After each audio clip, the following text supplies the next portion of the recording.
রাধারানীর সঙ্গে সখীদের অনেক অনেক দিব্য ঘটনা আছে। তার মধ্যে একদিন ললিতা সখীর সঙ্গে একটা ঘটনা হয়েছিল।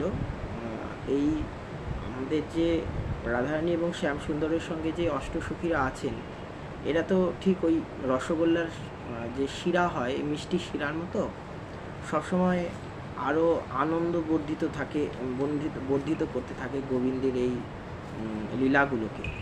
তো একদিন রাধারানীর বাড়ি থেকে নিষেধ করা হলো।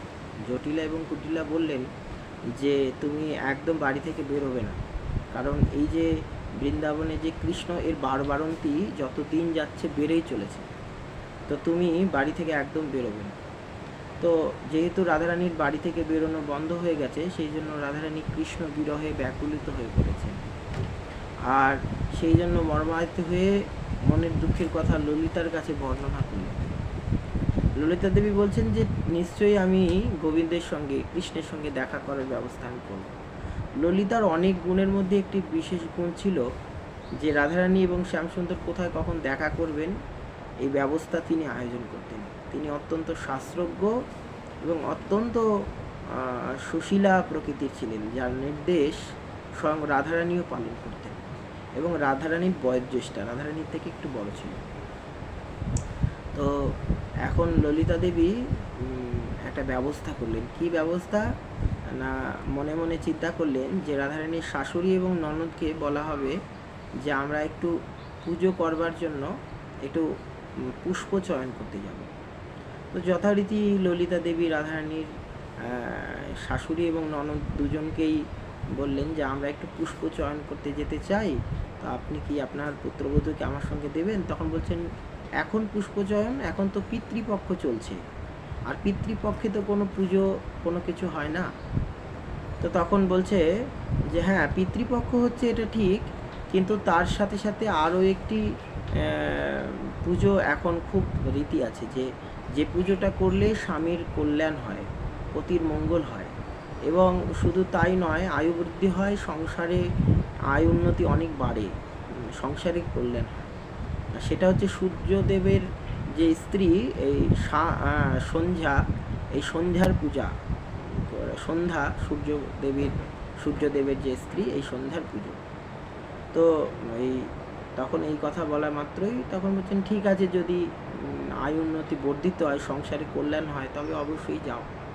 এই বলে রাধারানীকে নিয়ে ফুল তুলতে বেরিয়েছেন এবং অনেক ফুল তুলছেন। উদ্দেশ্য তো সেটা নয়, উদ্দেশ্য হচ্ছে গোবিন্দের সঙ্গে দেখা করা। তো তখন ওই গোবিন্দের সঙ্গে দেখা করতে গিয়ে যখন ফুল তুলছে, গোবিন্দকে কোনো রকমভাবে দেখতে পাচ্ছে না। তারপর হঠাৎ করেই ললিতা দেবী বলছেন দেখো শ্রী রাধে, অনেকটা দূরে একটা নীল ফুল ফুটেছে, এইরকম মনে হচ্ছে যেন নীল ফুল ফুটে আছে। ওখানে গোবিন্দ গাভীদেরকে ছেড়ে দিয়ে বিশ্রাম করছিলেন। হ্যাঁ, তখন গিয়ে দেখছেন যে গোবিন্দ ওখানে শয়ন আছেন, কিন্তু গোবিন্দ তো জানেন না যে সাক্ষাৎ রাধারানীও এসছেন। তখন ললিতা দেবী বলছেন, যখন ফুল তুলছেন ললিতা দেবীকে গোবিন্দ বলছেন এখান থেকে ফুল তুলছো কেন, আর এখন তো কোনো পুজোর সময় নয়, আর তারপরেও এই বাগান থেকে যে ফুল তুলছো তুমি আমার কাছে পারমিশন নিয়েছো? পারমিশন না নিয়ে তুমি আমার বাগানের ফুল তুলছো এরকম করে। তখন ললিতা দেবী বলছেন যে কেন তোমার কাছে পারমিশন নিতে যাব? বৃন্দাবনের ধূলি কণা তরু লতা বৃক্ষ সমস্ত কিছুই তো সাক্ষাৎ রাধারানীর, আমরা তো এটাই জানি।